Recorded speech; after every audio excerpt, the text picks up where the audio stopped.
అనగనగా ఒక చిన్న గ్రామంలో సుబ్రహ్మణ్య స్వామి ఆలయం దగ్గర రాము అనే అబ్బాయి ఉండేవాడు. అతను చాలా బీదవాడు, కానీ మనసు చాలా మంచిది.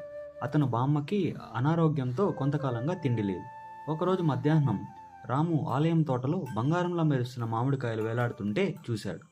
రాము చేతులు జోడించి, దేవుడా, నాకో మామిడికాయ కావాలి. నేనేమీ దొంగిలించను. శుద్ధహృదయంతో అడుగుతున్నాను అంటాడు. అతను చెట్టెక్కి జాగ్రత్తగా 2 మామిడికాయలు కోసుకొని వెళ్తాడు. మరుసటి రోజు ఆలయ పూజారి వచ్చి అతనిపై ఆగ్రహంగా అరవడం మొదలుపెట్టాడు. చెట్లు పండు తీయడమేంటి? ఇది దేవుడి తోట అని అరుస్తాడు. రాము చేతులు జోడించి తల ఉంచుకుంటాడు. పూజారికి అతని నిజాయితీ కనిపించింది, కానీ అప్పటికీ కోపంగానే ఉన్నాడు. ఆ రోజు రాత్రి పూజారికి ఒక కల వచ్చింది. ఆ కలలో సుబ్రహ్మణ్య స్వామి స్వయంగా కనిపించి, రాము మంచి బాలుడు, అతని మనసు స్వచ్ఛమైనది. ఆ మామిడికాయలు తాను నాకు సమర్పించిన ప్రేమలా అనుకో అంటాడు. మరుసటి రోజు పూజారి ఆలయం తోట చూసి ఆశ్చర్యపోయాడు. మామిడి చెట్టు బంగారు మామిడికాయలతో నిండిపోయింది. అతని కళ్ళలో ఆనంద బాష్పాలు.